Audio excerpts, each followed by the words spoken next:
Hi, I'm going to show you how to use Google Forms today. When you are in the Google main page, you are going to be going to the waffle grid in the upper right hand corner. You're going to find Forms under that. For me, it's at the bottom of my waffle. It's a purple icon here. So I'm going to open it to start creating. So I'm going to go to a blank form to create. You should have the purpose or idea of your form that you want to create kind of when you go in.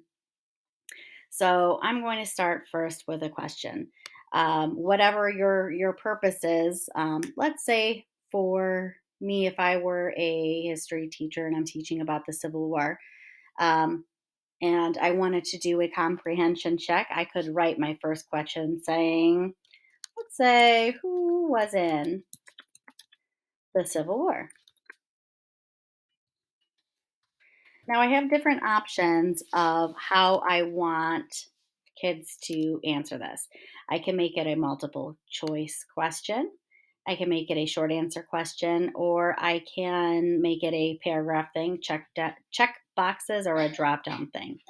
So, right now, let's say I want to do an multiple choice. I could say Canada and Mexico. If I wanted to add another option, I could click there and I could say um, Europe and Brazil.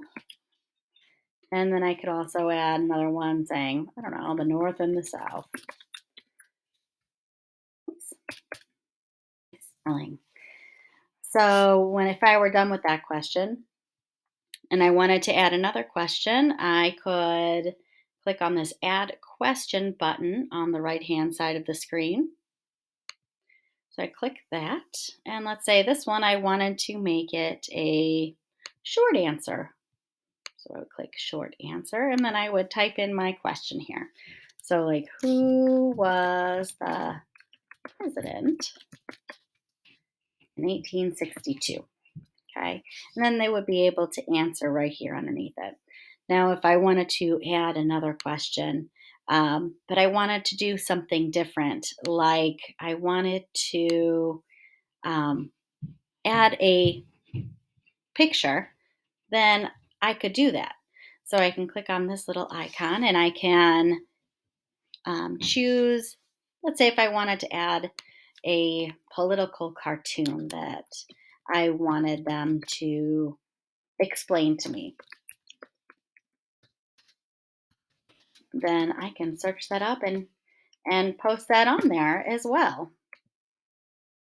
I can choose whatever one I want to use, select that, insert that, and then add a question that they would be able to answer for that. I can also resize that picture if I wanted to.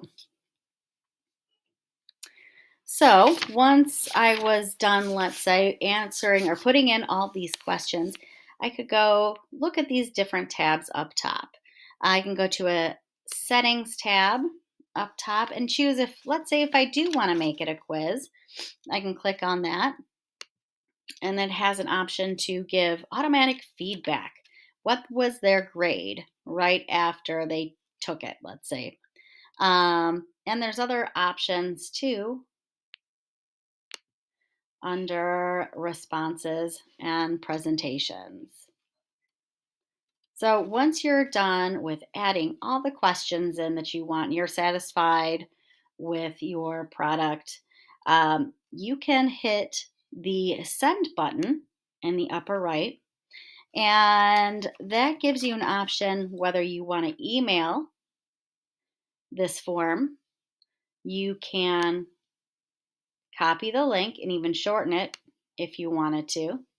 Here's a where you would copy it and then you could paste it however, or you can embed it into a website.